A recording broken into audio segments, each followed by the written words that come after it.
Assalamu alaikum students, how are you all? I hope you will be fine. Today we are going to start our chapter number 2, solving biological problem. The question arises, what is biological problem? Biological problem is a set of questions to be solved about the natural world. These problems can be environmental, ecological or health related etc. Actually biological problem जो हैं हमारे पास वो problem है जो question की सूरत में हमारे पास arises होते हैं कि ऐसा क्यों हुआ और जिनको हमें सॉल्व करना होता है। ठीक है, तो ये प्रॉब्लम और ये नेचुरल वर्ल्ड के बारे में, क्योंकि हम we are talking about biology, so it's about all about natural world. Okay, this problem can be environmental, यानी ये हमारे इन्वायरमेंट के बारे में हो सकता है, हमारे इर्द गिर्द के माहौल के मुताबिक, इकोलॉजिकल यानी एक दूसरे से हमारा जो इंटरेक्ट है उसके बारे में, फ़िज़ा के बारे में, गैसेस के बारे में, यानी जो कुछ भी हमारे इर्द गिर्द है उसके बारे में, या हेल्थ रिलेटेड यानी हमारी सेहत के मुताबिक कोई क्वेश्चन हो तो वो भी। अच्छा, for example we are taking here example of malaria. ठीक है, मलेरिया, अब मलेरिया क्यों होता है? प्रीवियसली इसका कॉज हमें मालूम नहीं था और ये मसला जब तक हल नहीं हुआ जब तक साइंटिस्ट ने इसको आइडेंटिफाई नहीं कर लिया, इसकी रीज़न कि ये किसकी वजह से फैलता है, फीमेल एनोफिलिस मॉस्किटो की वजह से। Disease was the greatest killer disease of man for centuries, यानी ये बीमारी हमारे सेंचुरीज तक इंसानों के लिए किलर साबित हुई है। Now question arises, what is biological method? Actually जो भी हमारे पास बायोलॉजिकल प्रॉब्लम है वो उसको हम जब सॉल्व करते हैं तो we solve it by biological method, and it is a series of steps followed by scientific investigators to solve specific questions about the natural world. हमें जो भी प्रॉब्लम आया तो हम उसको हल करने के लिए एक सीरीज ऑफ स्टेप्स फॉलो करते हैं जिसकी वजह से ये प्रॉब्लम हमारे हल होते हैं। ठीक है, look at the chart on page number 19, figure number 2.1. So we see here we have a biological problem. As for example, I am taking example of COVID-19. ठीक है, ये हमारे पास हमको पता है इस वक्त कि ये कोरोना वायरस से होता है, लेकिन अगर हमको पता ना हो, एक प्रॉब्लम अराइजेज हो रही है कि हमने ये देखा कि कुछ लोग बीमार हो रहे हैं, ठीक है, उनको इन्फेक्शंस हो रहे हैं, फीवर हो रहा है, तेज़ फीवर हो रहा है, ठीक है, तो फिर वो डॉक्टर के पास आते हैं, तो एक बायोलॉजिकल प्रॉब्लम लेकर आते हैं, तो डॉक्टर उनसे पूछता है कि आपको क्या हुआ, दैट इज़ ऑब्जर्वेशन। ठीक है, ऑब्जर्वेशन होती है कि ऑब्जर्वेशन में सबसे पहले वो क्या पूछते हैं कि आपको क्या हुआ, तो वो आपको बताते हैं कि या डॉक्टर को बताते हैं कि उनको बहुत तेज़ फीवर है, इन्फेक्शन है, नज़ला है और खांसी है, और सबसे बड़ी बात जब वो ये बोलते हैं कि उनको जो है टेस्ट महसूस नहीं हो रहा, उनको यानी स्मेल नहीं आ रही। इन ऑब्जर्वेशन की रोशनी में डॉक्टर अपना हाइपोथेसिस या इंटेलिजेंट गैस निकालता है कि ये कोविड है। ठीक है, अब उसको एक्सप्लेन करना होता है कि ये हाइपोथेसिस उसका सही है या नहीं, तो उसको वो एक्सप्लेन करता है कि वो ऐसा क्यों सोच रहा है, कि उसको ये सिम्टम बता रहा है कि जो है उसको टेस्ट नहीं आ रहा है, उसको बुखार है, उसको स्मेल नहीं आ रही, तो इट कैन बी कोविड। सही है, तो उसके लिए फिर हम कोविड के टेस्ट होंगे या एक्सपेरिमेंट होगा। ठीक है, और उसकी सूरत में डाटा कलेक्ट होगा और डाटा को चेक किया जाएगा। अगर डाटा जो है सपोर्ट करता है इस हाइपोथेसिस को, यानी जो उन्होंने टेस्ट किए उसमें कोविड की निशानदेही हो जाती है, तो रिज़ल्ट ये निकाला जाता है कि मरीज़ को कोविड हुआ है। ठीक है, लेकिन अगर डाटा के ज़रिए जो एक्सपेरिमेंट हुआ या टेस्ट हुए उसका डाटा ये बताता है कि उसमें कोविड के जरासीम नहीं है, तो फिर क्या होता है कि न्यू हाइपोथेसिस बनाया जाता है और दोबारा से एक्सपेरिमेंट किए जाते हैं। These steps are called biological method. Now we will study steps of biological method one by one with example, and we are taking here the example of malaria. Biological method का जो first step है that is observation. Most of the biological investigation starts with observation, and observation is the statement of knowledge gain through senses, is called qualitative data, और through the use of scientific equipment which is called quantitative data.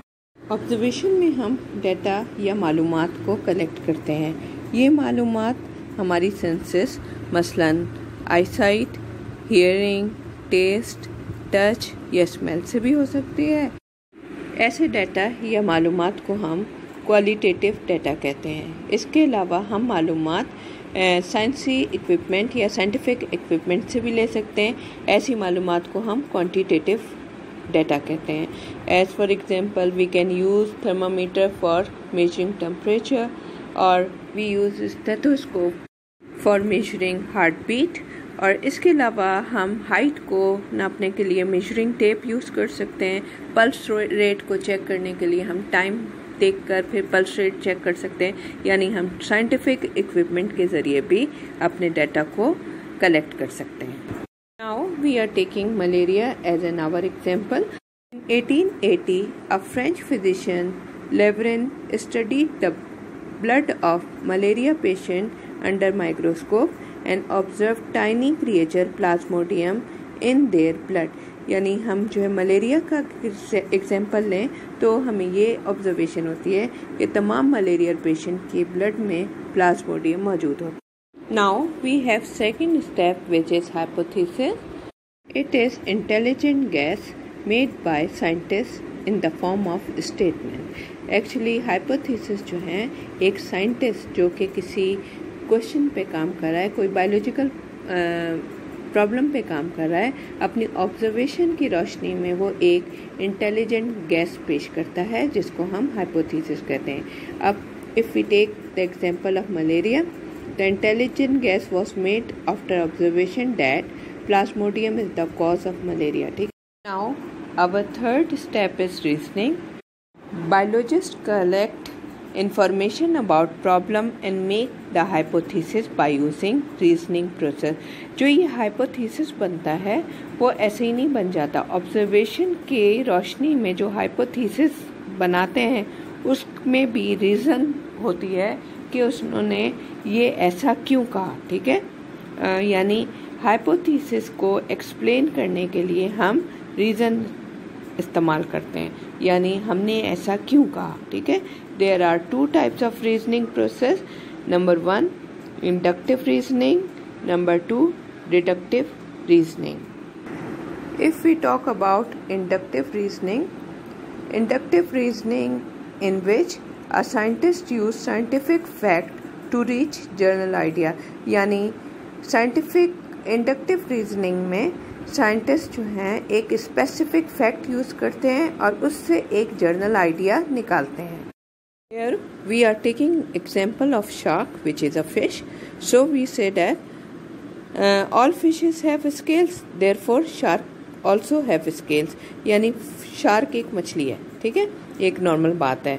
और हम एक specific fact ये दे रहे हैं कि all fishes have scale, so shark also have scale. चूँकि तमाम मछलियों के स्केल हैं तो शार्क का भी स्केल होंगे। यानी एक स्पेसिफिक फैक्ट से हम एक जर्नल आइडिया हमने निकाला। चूँकि तमाम मछलियों के स्केल होते हैं तो शार्क भी एक मछली है तो उसके भी स्केल होंगे। Now we are talking about deductive reasoning. It moves from general to specific idea. यानी हम एक जर्नल बात करते हैं और उससे हम एक स्पेसिफिक बात निकालते हैं। It is based on if then statement, यानी अगर ऐसा होगा तो फिर ऐसा होगा। For example in case of malaria case, if plasmodium is the cause of malaria then all the malaria patient should have plasmodium in their blood. अगर जो है मलेरिया का कॉज प्लाज्मोडियम है तो तमाम मलेरिया पेशेंट के ब्लड के अंदर प्लाज्मोडियम होना चाहिए। अब इस बात को चेक करने के लिए हम नेक्स्ट स्टेप पे आएंगे कि आइदर ये हो रहा है कि नहीं। उसके लिए हम एक्सपेरिमेंट करेंगे। And what is experiment? Experiment is a performance of scientists to identify the real cause of problem based on inductive or deductive reasoning। ठीक है, scientists perform two types of tests, control group और experimental group। Control group हमारे normal person हैं जो कि मुतासिरा बीमारी से नहीं हैं, और एक्सपेरिमेंटल ग्रुप वो मरीज़ हैं जिनको प्रॉब्लम है या मलेरिया पेशेंट है, ठीक है। तो उनको आपस में उनके ब्लड को आपस में कंपेयर किया जाएगा कि क्या उसमें चेंजेस हैं। As for example, to find out the cause of malaria, blood of 100 malarial patient which are experimental group and blood group of 100 healthy patient which are control group were examined under microscope। इनके blood को check किया जाएगा और आपस में compare किया जाएगा। Now we have next step which is result।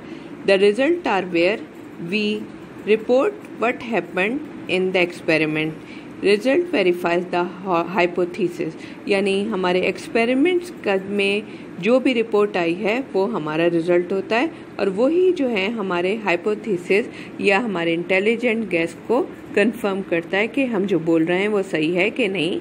For example, in case of malaria, it was find out that all the malarial patient जो कि एक्सपेरिमेंटल ग्रुप थे has plasmodium in their blood, where as blood sample of healthy person which are control group were free from plasmodium।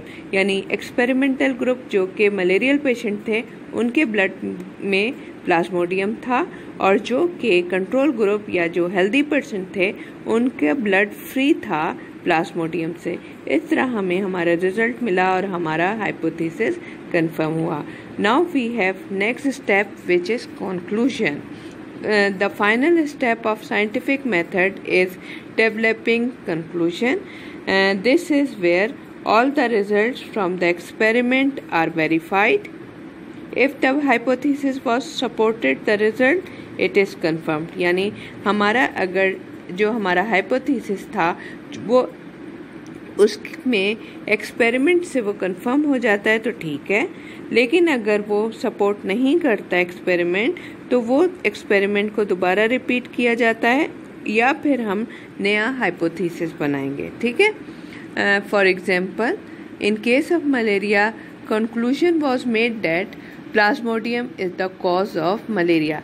हमने जब result में देखा कि experimental group के body के अंदर यानी ब्लड के अंदर प्लाज्मोडियम था और कंट्रोल ग्रुप के अंदर प्लाज्मोडियम उनके ब्लड में प्लाज्मोडियम नहीं था, तो हमने कंक्लूजन यही निकाला कि Plasmodium is the cause of malaria. Okay, now you will understand all the steps of scientific thinking और साइंटिफिक मेथड।